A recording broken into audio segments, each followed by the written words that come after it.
आउज़बिल्लाहिमिनश्शैतानिर्रजीम बिस्मिल्लाहिर्रहमानिर्रहीम। शुरू अल्लाह के नाम से जो बड़ा मेहरबान नहायत रहम करने वाला है। मोहतरम नाज़रीन, तमाम सुनने देखने वालों को अस्सलाम वालेकुम रहमतुल्लाहि व बरकातहू कहती हूँ। मोहतरम नाज़रीन, माह रमज़ानुल मुबारक के आखिरी अशरे में आज के दिन का एक कीमती वजीफ़ा आपको बताने जा रही हूँ। इस वजीफ़े की इतनी बरकत और फजीलत है, जो भी आपके बिगड़े काम हैं वो सब हो जाएंगे। आपको दौलत का मसला है, आपको बीमारी का मसला है, लड़ाई झगड़े का मसला है, घर में तंगदस्ती है, मोहताजी है, घर में लड़ाई झगड़े बहुत ज़्यादा हैं, आपकी कोई बात नहीं मानता, या आपका कारोबार है इसमें बरकत नहीं है, मुनाफा नहीं है, या आप कोई भी काम करते हो वो सही नहीं होता, ये आपके पास मुलाजमत नहीं है। ये वजीफ़ा जो अब आपको मैं बताने जा रही हूँ इसकी बहुत ही फजीलत है। अल्लाह पाक ने ख़ास अपने नबी के लिए इसको उतारा है, और इसकी मैं आपको कुछ फजीलत भी बताऊँगी। इंशाल्लाह आपके तमाम काम जो बिगड़े हुए हैं वो बन जाएंगे, जो भी आपकी ज़िंदगी में मुश्किलात हैं वो हल हो जाएंगी। आपने इस वजीफ़े को कैसे पढ़ना है ये आप तरीक़ाकार जान लीजिए। जब आपको तरीक़ाकार नहीं पता होगा फिर अमल असर नहीं करते, कुछ ख़ास एहतियात होती हैं, इसका तरीक़ाकार जानिए। एहतियात में सबसे पहले ये है कि वक़्त आपने इस अमल को कब करना है। आप फजर, ज़ोहर, असर, मगरिब, इशा, तहज्जुद किसी भी नमाज के बाद कर सकते हो, इसमें कोई पाबंदी नहीं है। जब भी आपको वक़्त मिलता है आप ये वजीफ़ा कर सकते हैं। हज़रत मुआज़ बिन जबल रज़ी अल्लाह ताला अन्हा फरमाते हैं कि मैंने हुज़ूर अकरम सल्लल्लाहु अलैहि वसल्लम से अर्ज़ किया कि इस आयत यौमा यनफुखु फिस्सूरी फतातूना अफ़वाजा का मतलब क्या है। ये सवाल करने पर हुज़ूर अकरम सल्लल्लाहु अलैहि वसल्लम इस कदर रोए कि आंसुओं से कपड़े तर हो गए। फिर फरमाया,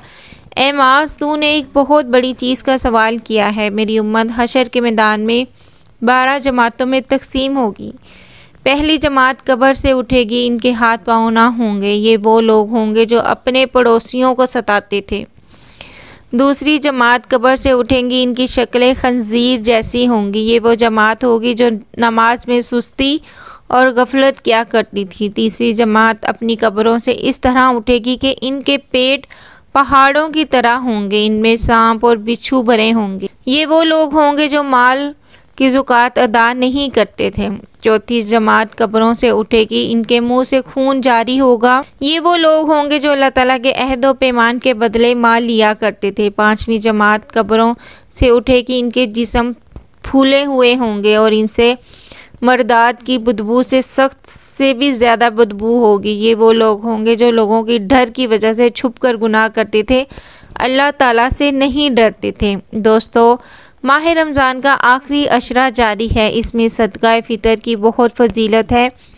हज़रत इब्ने उमर रज़ी अल्लाह ताला अन्हा से मरवी है कि नबी अकरम सल्लल्लाहु अलैहि वसल्लम ने नमाज ईद के लिए लोगों के निकलने से पहले सदका फ़ितर देने का हुक्म दिया। सदका फ़ितर रमज़ानुल मुबारक के आखिरी दिन से पहले दिन भी अदा सकता है, ताकि गुरबाए मस्कीन ईद के लिए अपनी ज़रूरियात का इंतज़ाम कर सकें। सहाबा कराम सल्लल्लाहु अलैहि वसल्लम सहाबा कराम रज़ी अल्लाह ताला अन्हा के बारे में है कि वो सदका फ़ितर ईद उल फ़ितर से 1 या 2 दिन पहले देते थे। घर का सरबराह अपने बच्चों और मुलाज़मों की तरफ से भी सदका फ़ितर अदा करे। हज़रत नाफ़ा जो हज़रत अब्दुल्ला बिन उमर रज़ी अल्लाह ताला अन्हा के ग़ुलाम थे, फरमाते हैं कि इब्ने उमर रज़ी अल्लाह ताला अन्हा घर के छोटे बड़े तमाम अफराद की तरफ से सदका फ़ितर देते थे, हत्ता कि मेरे बच्चों की तरफ से भी देते। और इब्ने उमर रज़ी अल्लाह ताला अन्हा सदका फ़ितर इन लोगों को देते जो इसे कबूल करते थे। हज़रत अब्दुल्ला बिन उमर रज़ी अल्लाह ताला अन्हा से रवायत है कि हुज़ूर अकरम सल्लल्लाहु अलैहि वसल्लम ने सदका फ़ितर की ज़कात आज़ाद या ग़ुलाम मर्द या औरत तमाम मुसलमानों पर 1 सा खजूर या जो फ़र्ज़ की थी। हज़रत उमर बिन शैब रज़ी अल्लाह ताला अन्हा अपने बाप दादा से रवायत करते हैं कि नबी अकरम सल्लल्लाहु अलैहि वसल्लम ने गलियों में एक मुनादी को ऐलान करने के लिए भेजा कि सदका फ़ितर हर मुसलमान पर वाजिब है, ख्वाह वो मर्द हो या औरत हो, आज़ाद हो या ग़ुलाम, छोटा हो या बड़ा, 2 निफ़ साहा गेहूँ में से और इसके सवा दूसरे खाने की चीज़ों में से एक साहा सदका फ़ितर की मिकदार एक साहा है जो 3.25 से या 2.5 किलोग्राम के बराबर है। अब चलते हैं वजीफ़े की तरफ। ये ख़ास तस्बीह का अमल है, इससे हर चीज़ आपको मिल जाएगी जिसके बारे में भी सोचा होगा। जो भी आपका मकसद होगा अल्लाह के फजलो करम से वो आपका मकसद पूरा हो जाएगा, जिसके लिए आप सालों से कोशिश कर रही हैं। आपकी सालों से ख्वाहिश है कि काश मेरा ये मकसद पूरा हो जाए, काश मुझे ये चीज़ मिल जाए। इंशाअल्लाह वो आपको मिल जाएगी। जो कभी नहीं मिल सका वो आपके कदमों में होगा। सिर्फ इस एक तस्बीह से हर चीज़ आपके हाथों में होगी इंशाअल्लाह। इस तस्बीह की बदौलत रिस्क चाहे तो गैब से फरिश्ते आपके पास रिस्क व दौलत लेकर हाज़िर हो जाएंगे। ये सब कुछ अल्लाह के फजलो करम से होगा। मेरे भाई बहनें, जितने भी लोग मायूस हो चुके हैं, जितने भी लोग परेशान हैं कि हमारे पास रिस्क नहीं है, दौलत नहीं है, वो तमाम लोग इस वजीफ़े को कर लें। ये वजीफ़ा इनकी किस्मत को चमका देगा। और जो भी मेरा भाई बहन इस तस्बीह को आज माह रमज़ानुल मुबारक के आखिरी अशरे के इस बाबरकत दिन में पढ़ लेगा, फिर वो खुद देखेगा कि किस तरह इसके पास दौलत आती है, किस तरह इसके पास पैसा आता है। इंसान क्या चाहता है कि इंसान जब भी दूसरे के साथ तवक्कुआत वाबस्ता कर लेता है तो वो फिर परेशान ही रहता है। मेरे प्यारे बहन भाइयों, हमेशा अल्लाह ही से तवक्को रखो, अल्लाह ही पर भरोसा रखो, अल्लाह ही पर यकीन रखो। हमारी ज़िंदगी की जो आधे से ज़्यादा गम है वो इसी वजह से होते हैं कि जब हम दूसरे इंसानों से तवक्कुआत वाबस्ता कर लेते हैं, लेकिन जब हम अल्लाह से मांगते हैं तो हमें रिस्क भी मिलता है, दौलत भी मिलती है और हमारी परेशानियां भी ख़त्म हो जाती है। हर बंदा आजकल परेशान है कि कल क्या बनेगा, क्या होगा, मुस्तकबिल की फ़िक्र इसको खाए जा रही है। मेरे भाइयों, कल की फ़िक्र मत किया करो। जिस अल्लाह ने आज तक आपको संभाले रखा है वो कल भी तुम्हें संभाल लेगा। बस अपने रब पर भरोसा रखो।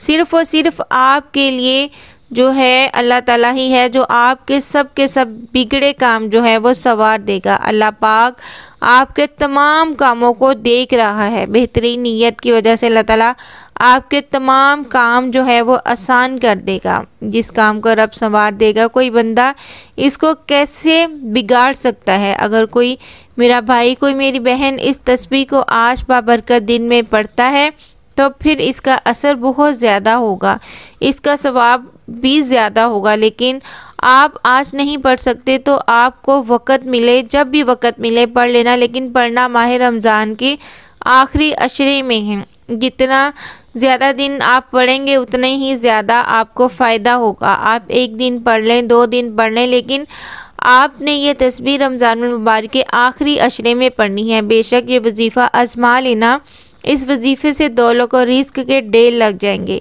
आप खुद हैरान रह जाएंगे कि इतना ज़्यादा रिस्क जो है वो कहाँ से आपको मिल रहा है। इस वजीफ़े की इजाज़त आम है, हर कोई ये वजीफ़ा कर सकता है, इसमें कोई पाबंदी नहीं है। रमज़ानुल मुबारक जो है वो बड़ा ही फजीलत वाला महीना है, बड़ा ही बरकत वाला महीना है। इस माह मुबारक में बंदा जब कुरान पढ़ता है, नवाफिल का अहतमाम करता है, अल्लाह पाक के मुबारक नामों को पढ़ता है, हर वक्त इसकी ज़ुबान पर अल्लाह का जिक्र रहता है, तो यकीन जानो इसकी तमाम दुनियावी काम जो हैं वो आसान हो जाते हैं। इसकी दुनिया संवर जाती है और आखिरत भी संवर जाती है। आइए आज के वजीफ़े की जानिब चलती हैं। ये अमल कौन सा है, ये ख़ास वजीफ़ा कौन सा है जिसे आपको रिस्क मिलेगा, जिसे आपको दौलत मिलेगी और हर नामुमकिन काम मुमकिन हो जाएगा। मेरे भाइयों बहनों, आपने इस तरह से करना है। आपने एक तस्बीह हाथ में पकड़ लेनी है और ये तस्बीह हाथ में पकड़ के सबसे पहले आप लोगों ने दुरूद पाक पढ़ लेना है। दुरूद पाक कोई सा भी आप पढ़ सकते हैं। फिर उसके बाद आपने फ़बी अय्यि आलाई रब्बिकुमा तुकज़्ज़िबान पढ़ लें। आपके हाथ में तस्बीह होगी, फिर आप कोशिश करें जो आपसे हो। सबसे पहले आप लोगों ने दुरूद पाक पढ़ लेना है। दुरूद पाक आप कोई सा भी पढ़ लें, आप 3, 7, 11 बार जो है वो आप पढ़ सकते हैं। फिर उसके बाद आपने एक तस्बीह फ़बी अय्यि आलाई रब्बिकुमा तुकज़्ज़िबान, आपने एक तस्बीह इस आयत की करनी है। फिर इसके बाद जितना आपसे हो सके आप सदक़े के लिए पैसे अलहदा रख लें, चाहे 10 रुपये रख लें, चाहे 15 रुपये रख लें, 50 रख लें, जो आप आसानी से कर सकते हैं वो आपने अलहदा पैसे रख लेने हैं। जब आप इस अमल को आज माह रमज़ान के आखिरी अशरे में कर सकते हैं, यानी जो आखिरी अशरा है, ये जो वजीफ़ा है आपने इसको आखिरी दिनों में कर लेना है। ये एक तस्बीह से जो कुछ मिल जाएगा जो आपको कभी नहीं मिलेगा, बेतहाशा दौलत होगी, आपके हर मकसद में आपको कामयाबी होगी, हर बीमारी से आपको निजात मिलेगी। मेरे भाइयों मेरी बहनों, कई दफ़ा इंसान जो अपने जहन में प्लान बना लेता है ऐसा नहीं होता, फिर वह मायूस हो जाता है। मायूस मत हुआ करें। अल्लाह पाक सबसे बेहतर हिकमत वाला है, सबसे बुलंद और सबसे बड़ा है। वो अपने बंदे के बारे में है, मेरे बंदे को क्या चीज़ चाहिए, मेरे बंदे को किस चीज़ की तलब है। हर हमेशा वही इंसान खसारे में रहता है जो इंसान परेशान होता है और वो अपनी हदूद को क्रॉस कर जाता है। जब इंसान अपनी हदूद को क्रॉस करता है तो इससे फिर मुश्किलात भी इसको घेर लेती हैं, परेशानियां भी इसको घेर लेती हैं और वो हर तरह से बेबसी का शिकार हो जाता है। तो मेरे प्यारे बहन भाइयों, अल्लाह के साथ अपने रिश्ते मजबूत कर लो, आपकी हर परेशानी ख़त्म हो जाएगी, हर मुश्किल आसान हो जाएगी और वो ज़ात इतना अता कर देगी कि आप से पैसा नहीं संभाला जाएगा, इज़्ज़त भी मिलेगी, शोहरत भी मिलेगी, बीमारियों से भी बचे रहोगे और हर तरफ से आपको इज़्ज़त ही इज़्ज़त मिलेगी। मेरी अल्लाह पाक से दुआ है कि मेरे अल्लाह जितने भी मुसलमान बहन भाई जहाँ कहीं भी परेशान है,